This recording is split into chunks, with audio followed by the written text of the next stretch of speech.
Oh, yes. John Borton, Senior Research Associate at ODI.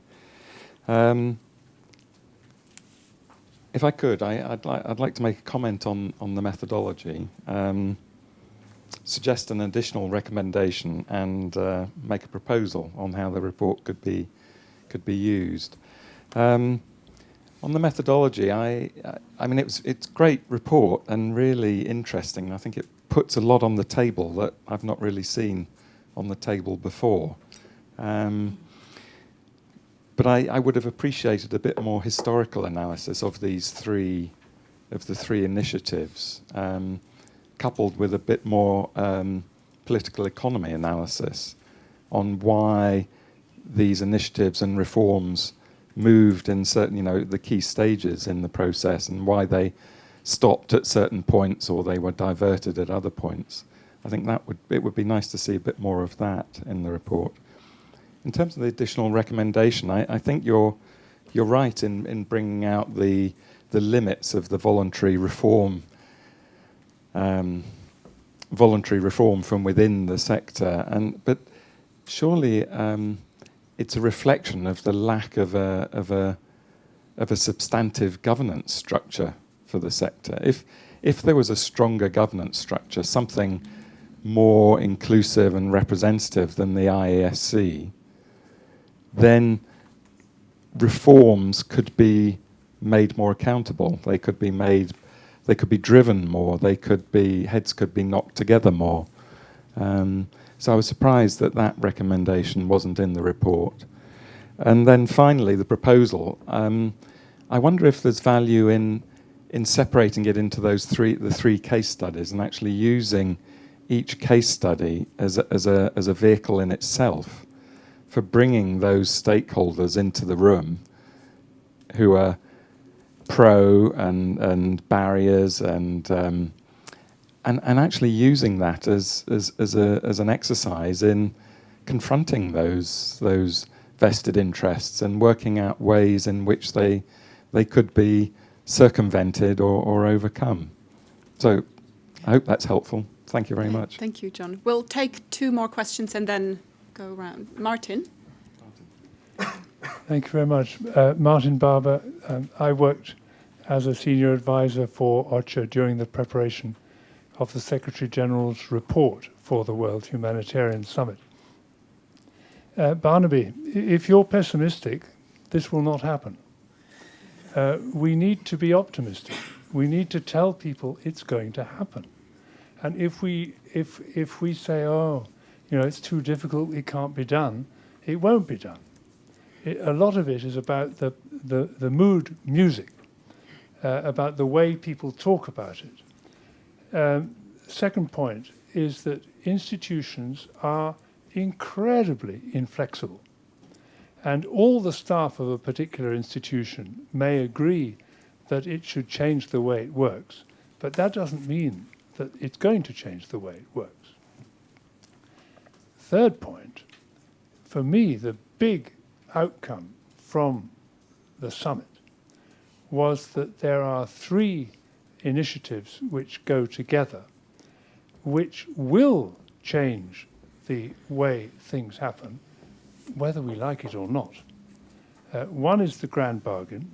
The second is, and perhaps more important, is the impetus behind the cash revolution. But the third, for those of you who have read the Secretary General's report, is the new business model described in Section 4 under Core Responsibility 4 of the One Humanity Shared Responsibility. And what that says is, and I'm afraid, listening to most of you today, we're still doing it, we're thinking about the problem from the wrong end. We're thinking about reform of the global system when in fact it's reform of the local systems that will lead to the reform of the global system. And one of the most important initiatives that I think ODI supported is ROHAN, the Regional Organizations Humanitarian Action Network, which hopefully will provide a way of building on initiatives that are taking place at the local level, feeding them back and also feeding them up to a global system that should be constructed, reconstructed on the basis of the new locally based business models and systems. So in my view, we have to start looking at things from the other end and building up from the local. I spent 3 months trying to persuade OCHA that in the Secretary General's report, they should also tackle the question of the institutional architecture. And on the last day, I realized that all the way through, I had been wrong. It is impossible. How can you redefine the global institutional architecture if the whole point is to change the way the system works at the grassroots level, at the local and national levels? That's where it has to change first. Then you'll see how it needs to change at global level. Thank you, Martin. Who's the lady here? Thank you. Hi, my name's Daphne Jayasinghe. I'm from the International Rescue Committee. I wanted to ask a question about cash and evidence. As you pointed out, the evidence-based approach of cash makes it a win for donors, and it's that evidence which has led the International Rescue Committee to commit to 25% of humanitarian assistance via cash by 2020, up from 6%. But the evidence bar for cash seems to be getting higher and higher, and the Grand Bargain indeed commits the sector to generating greater evidence, but mainly on whether to do cash, not really how to do cash. And I wonder, from your perspective, Julia, how much that responds to the PR challenges or the public perception challenges of cash, and how much that's really a political block rather than an evidence block. Thank you. Julia, 2 questions, comments on the methodology by John, the lack of historical analysis, whether that might have been useful, and then perhaps if you want to take Daphne's question as well, and then we'll continue with Barnaby on you have to be more of an optimist. But then I'd like to also hear from Jem maybe John's comment on the lack of substantive governance structure and that it needs to be more inclusive, what your thoughts are on that. And lastly, Amaf, on Martin's point on the need not to reform the global system, but starting from the local system. Julia. Thanks. I agree. Having a stronger historical analysis would have been wonderful. We needed to get something done in, a predefined time frame and resource frame.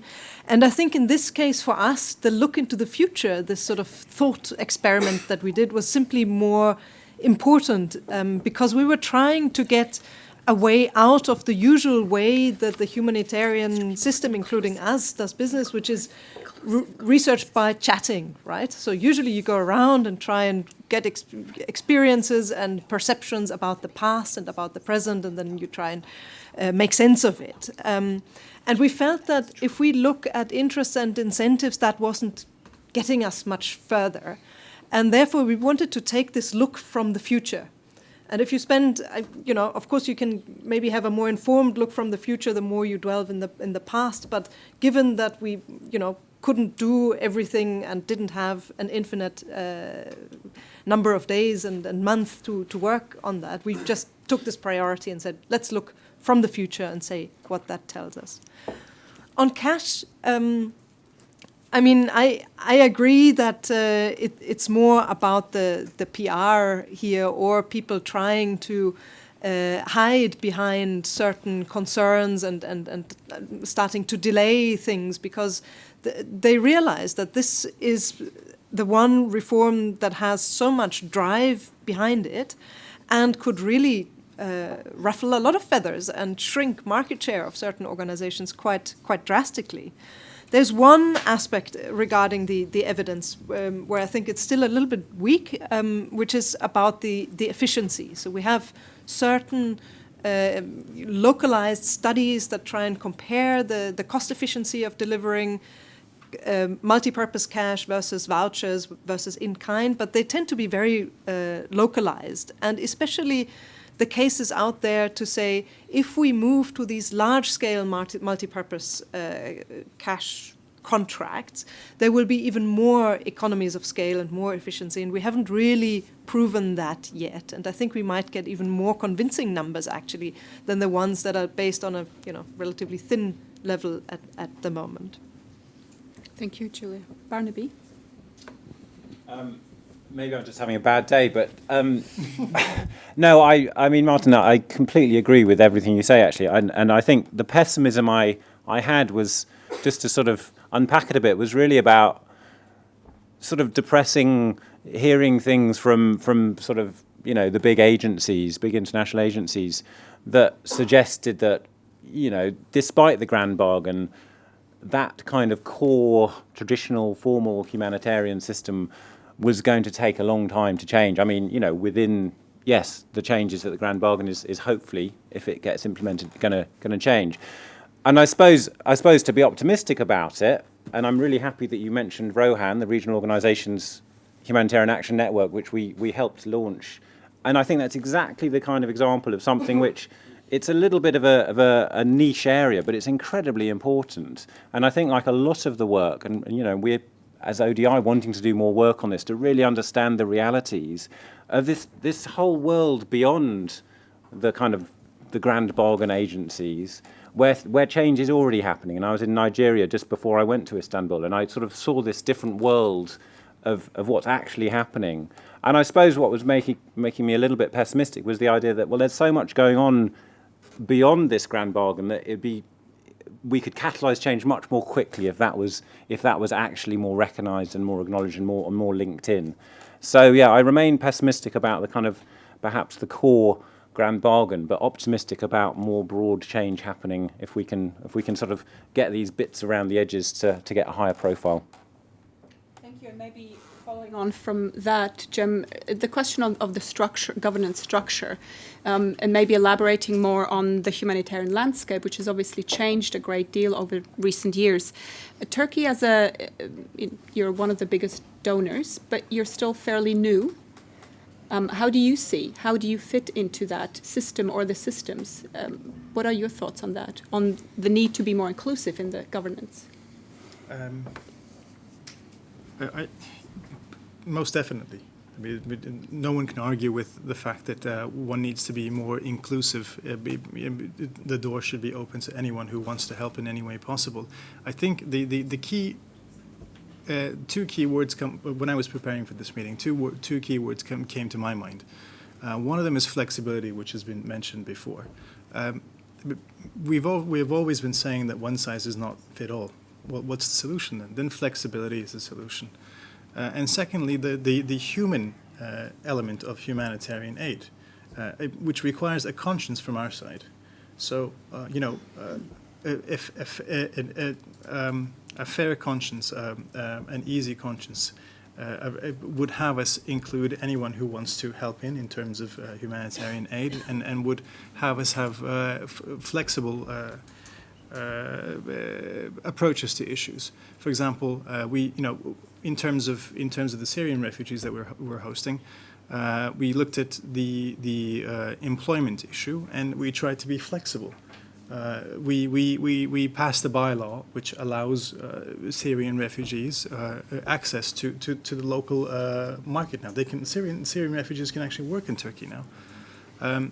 This is one evidence of how we've opened up our hearts and our homes, and I think that's happening at the local level. I mentioned Kilis, and it's happening at the regional level. It's happening at the national level, and it should happen at the international level. Thank you. Thank you. The local level, Amaf, what about reforming or starting from the local level, as Martin suggested? So, based on what Jim said, yes, and as Turkey enabling Syrians to work, it's shifting the concept. So instead of families being just receiving support, they are empowered, which is something that needs to be implemented in other countries, because that inability to access the local job market, it limits a lot of the activities that we can do to build sustainable solutions. Grassroots organizations, by their nature, they're quite responsive, they're quite emotional.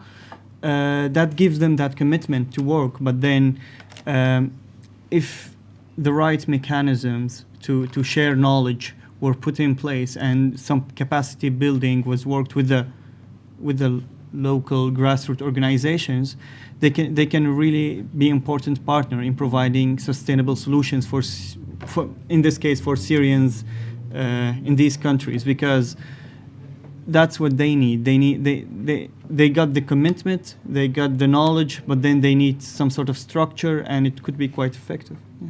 Thank you.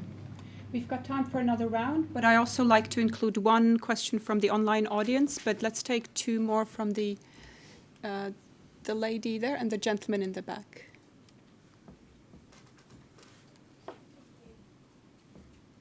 Hi, my name is Mira from Crown Agents. Thank you for the discussion today. I thought it was really interesting. I know that we talked a lot about humanitarian financing and also the grand bargain. I just wanted to hear your thoughts on what's the best way to make this work and actually get the buy-in that's needed for its success. Thank you. And the gentleman in the back.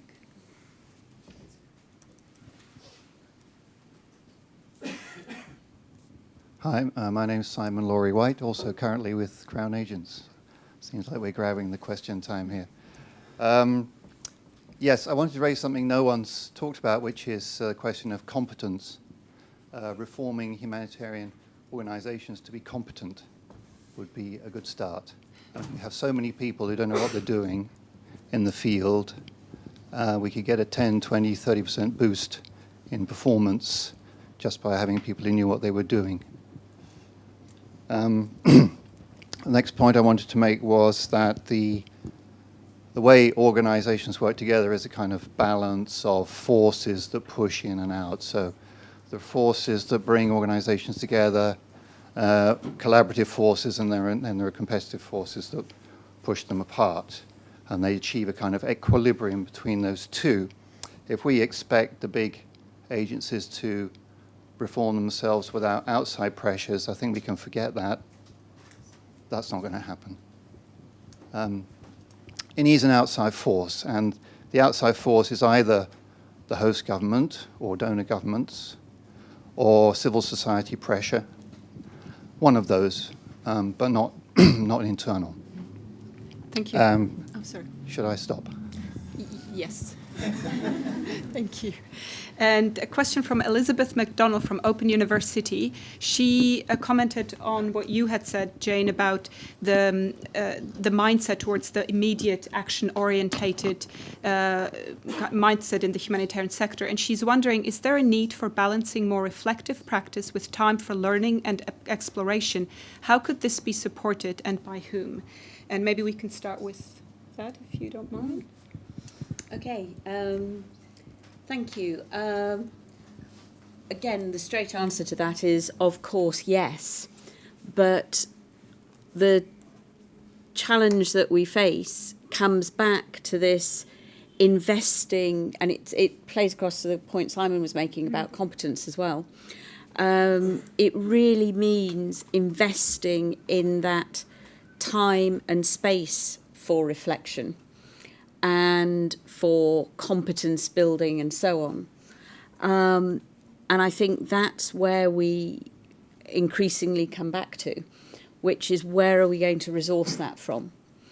And so I would say I think there are some decisions that can be made which are never easy, but which would help to move us along on that one, if I can sort of pull the two questions together, which is, as I mentioned, I think greater focus within agencies would be really helpful, because then you can resist the temptation to have to train everybody in everything, and you start to build that greater supportiveness amongst agencies. But I think, first of all, recognition of the importance of that behavioural piece, the emotional piece, and the technical competency piece. And again, I'm struggling not to come back to the the sort of the overall donor system. But I think a clearer, more open discussion around that would be very helpful. And the conversations I've had with local and national organisations, that is what it often comes back to as well. You know, it's all very well to go to those local and national organisations in the heat of the moment and say, you know, can we do this together? It's actually paying the salary bill when there isn't a huge crisis going on, and it's keeping the staff and building the staff. That's the real challenge that the chief executive of a small organisation has, and that's a key issue. I would bring it back to as well, I think the core humanitarian standard is a good step forward in that direction. It started against a lot of opposition, but it now exists, and I think really using that as the driving force behind things would be very useful indeed. Thank you. Julia, I was wondering if you would like to respond to Simon's question on the various pressures that are needed for reform. Absolutely, and thank you, Simon, for bringing this up. I mean, this is exactly what we try to argue, is this concept of continuing to rely on voluntary self-reform, that this somehow has really reached a limit. And coordination was brought up earlier as, you know, the need. We've been talking about coordination for decades, and we've invested a lot. We've also made a lot of progress. But if we keep investing in the same approach, it's not going to bring us any more fundamental advantages. And this is why, you know, for I know that it's a deeply unpopular thought, this consolidation, but I still want to, you know, wave its flag one more time, because we are talking about giving up things, and I think the ODI report does a very nice way in capturing this. You know, time to let go. We are talking about shifting some of the monetary power to the affected people by giving them cash, which means making aid more efficient, which means less overhead costs in the pockets of the humanitarian organization. That's handing over power. We also talk about localization and strengthening the local organizations on a longer-term basis. I mean, that also requires handing something over, giving something up. So somewhere, I mean, I think it's an illusion to just say the international organizations can just all keep going at the same level and maybe professionalize at the same time and keep building their competences and so on and so forth while doing all these things. How is that going to work? So yes, I fully agree that something else than self-reform is needed. The big question is what? What is the kind of pressure that can work here?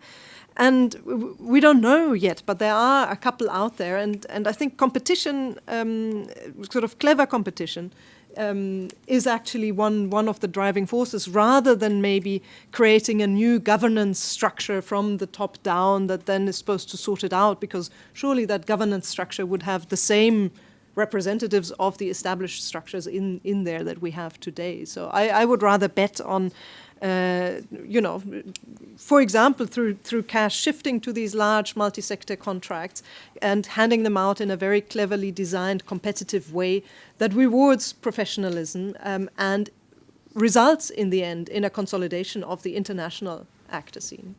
Thank you, Julia. And which leaves us with the question that Mira asked about the buy-in. And Patrick, I was wondering if you would like to reflect on that. What do we need to do to get a buy-in for the grand bargain?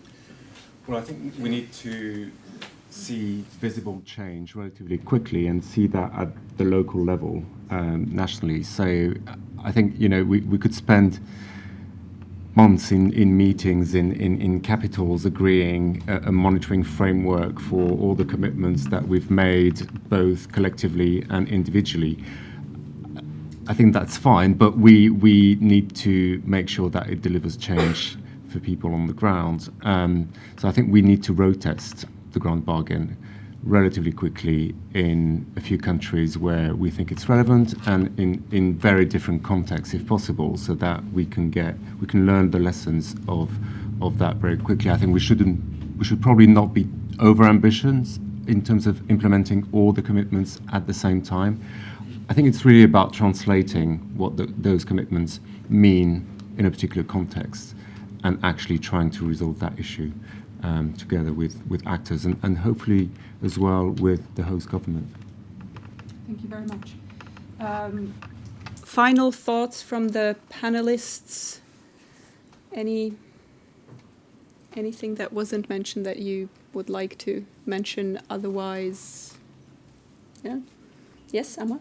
Well, just to put things in perspective, we have a system that needs to be reformed in a way or another, but what's happening on the ground, we have child labor, we have modern slavery, we have women being pushed to prostitution, we have forced marriages, we have ineffective systems, we have men having to join militias just to support their families because of our inability to redesign the system in a way that's more supportive for these people. So this is something we should always keep in mind. This is what we are doing here. This is how to change the reality down there. Thank you very much. This is all we have time for. I heard some pessimistic remarks, some optimistic remarks, but I think what I've heard is that change is coming. I'm not sure whether we're clear on how and when and what is needed to actually implement all these various initiatives, but the debate isn't over, and I'm sure we'll continue, whether here or elsewhere, we'll continue the discussion. I'd like to thank the panelists.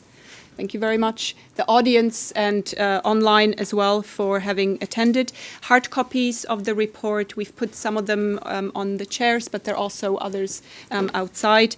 The video of the recording will be available in a couple of days on our website. Yes, and I wish you a very nice evening and thank you again for attending.